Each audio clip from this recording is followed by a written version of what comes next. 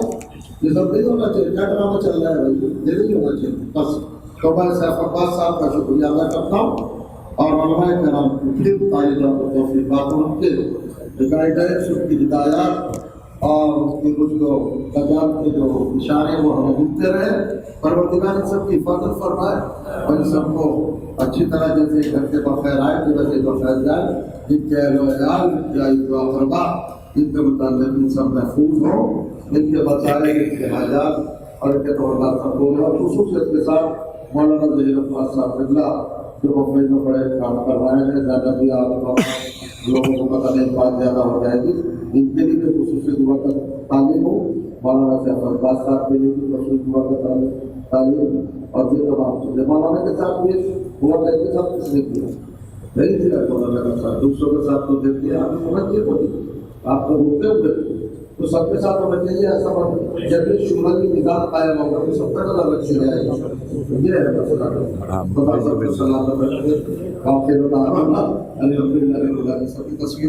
بالکل.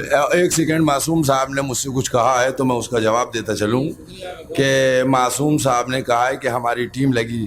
ان کی ٹیم کا کوئی شخص کہے کہ اس نے کبھی مجھے طلب کیا ہو اور میں نہ آیا ہوں. پرابلم یہ رہی کہ ہر ایک اپنے حساب سے کام کرتا رہا, نپٹاتا رہا. میں یہاں امامیہ حال میں امام باڑے کے سامنے کہہ رہا ہوں, اگر کوئی مسئلہ ہوگا یہ لوگ بلائیں گے دلی والے, میں سب سے پہلے پہنچنے والا ہوں گا, یہ وعدہ کر رہا ہوں. نمبر 1 بات.